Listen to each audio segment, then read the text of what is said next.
اور میری ماں مجھے سے آواز دیتی محمد میری بات سنو، میں نفل توڑ کے اپنی ماں کی بات سنوں. اور آپ کی جو رضائی ماں جب حلیمہ اور سعدیہ آئی تھی تو بتایا کہ بھئی ہم نے آپ کو دودھ پلایا ہو. 50 سال کے بعد میری ملاقات ہوئی، میں چاہتا نہیں تھا. تو آپ نے کیا کیا؟ اپنی چادر مبارک اتار کے بچھا کے کہا اس پہ بیٹھو، آپ کا اتنا حق ہے کہ آپ میری اس چادر پہ بیٹھو. مطلب اپنے سر کی پگڑی اتار کے اوپر بٹھا. تو آج کا سبق یہ ہے کہ جن کی مائیں زندہ ہیں ان کی قدر کریں، اور جن کی مائیں فوت ہو گئی ہیں حضور نبی کریم صلی اللہ علیہ وسلم فرماتے ہیں جس نے یتیم کے ہاتھ پہ سر رکھا جتنے بال نیچے آئیں گے اللہ اتنی نیکی عطا فرماتے ہیں. تو کفالت نہیں کر سکتی تو ہاتھ ہی رکھتے ہیں. اگر تھوڑے سے مسائل ہیں جوتا لے کے دے دیں، کپڑے لے کے دے دیں، کتابیں لے کے دے دیں. اور آخری بات آج کی اس پوری جو میں نے آپ کے سامنے نبی کریم صلی اللہ علیہ وسلم کی 8 سال کی عمر تک سیرت سنائی ہے، وہ ایک لیسن آپ کو دینا چاہتا ہوں. اگر آپ کے محلے میں کوئی انٹیلیجنٹ بچہ ہے، کوئی ذہین بچہ ہے جو آپ کو لگتا ہے کہ ماسٹر ڈگری کے بعد CSS کر سکتا ہے یا مقابلے کا کوئی اور امتحان دے سکتا ہے، آپ اس کی سال کی فیس ایڈوانس یونیورسٹی میں جمع کروا دیں. تو یوں سمجھے کہ آپ نے ایک یتیم یا غریب بچے کی کفالت کرتے ہوئے اسے اچھی عہدے پہ پہنچا دیا ہے. میری 2 دن پہلے ایک بچے سے ملاقات ہوئی، وہ حافظ بھی ہے، قاری بھی ہے، عالم بھی ہے، اور وہ ابھی سیشن کورٹ میں وہ یہ جو ٹیکنیکل کام ہوتے ہیں انٹرنیٹ وغیرہ کے اس سیٹ میں سیٹ ہوا ہے. اس نے مجھے بتایا اور یہ بات مجھے اس نے کہی کہ آپ اپنے لوگوں سے کہیے گا. کہتے ہیں جب میں درس نظامی کر لیا اس کے بعد میں اپنا یہ پڑھ رہا تھا اور میرے لاہور یونیورسٹی میں پیپر تھے پنجاب میں، تو میں کریم بلاک گیا جامعہ ابی بکر میں، جامعہ ابھی ہریانہ میں نے شیخ صاحب سے کہا شیخ صاحب میرے امتحانات ہیں، مجھے کوئی ایک مہینہ یہاں پہ رکنا ہے مدرسے میں. تو شیخ صاحب نے کہا کہ بھئی ہمارے جو SOPs ہیں پالیسیز ہیں اس میں کسی بندے کو یہاں رہنے کی اجازت نہیں ہے. اب انہوں نے کہا بھئی آپ 200-300 بچوں کو پڑھاتے ہیں، کھانا دیتے ہیں، رہائش دیتے ہیں، تو میں تو 1 مہینہ رہنا ہے اور امتحانات دینے ہیں. انہوں نے کہا پالیسی میں ہے ہی. اب یہ بچہ مجھے کہہ رہا ہے کہ آپ چونکہ لوگوں سے مخاطب ہوتے ہیں اور جماعت میں آپ کا بات سنی جاتی ہے کہ آپ ہر مدرسے میں، وہ سنی کا مدرسہ ہو، وہ اہل حدیث کا ہو، وہ دیوبند کا ہو، جتنے آپ لوگ ہیں میں اپنا بات آپ تک پہنچا رہا ہوں، آپ آگے پہنچا دیجیے گا. ہر مدرسے میں ایک اسپیشل روم ہو اور وہ مدرسہ یہ اناؤنس کرے کہ کوئی بچہ یہ کورس کرنے کے لیے اگر ہمارے مدرسے میں آ کے رہائش پذیر ہونا چاہتا ہے اور کھانا اس کو چاہیے تو ہم اپنے مدرسے سے کھانا بھی دیں گے، اس کی فیس بھی دیں گے، اس کو رہائش بھی دیں گے. چونکہ درس نظامی کرنے والا بچہ دین کا کام کرے گا مسجد مدرسے میں، اور دنیاوی تعلیم حاصل کرنے والا بچہ جا کے کام کرے گا باقی اداروں میں.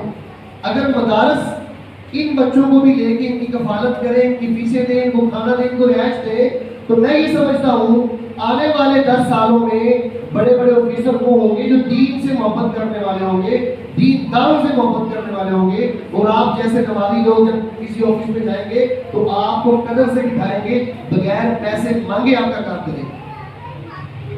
تو اللہ تعالیٰ سے دعا ہے اللہ مجھے اور آپ کو نبی کریم صلی اللہ علیہ وسلم کی سیرت پر عمل کرنے کی توفیق عطا فرمائے.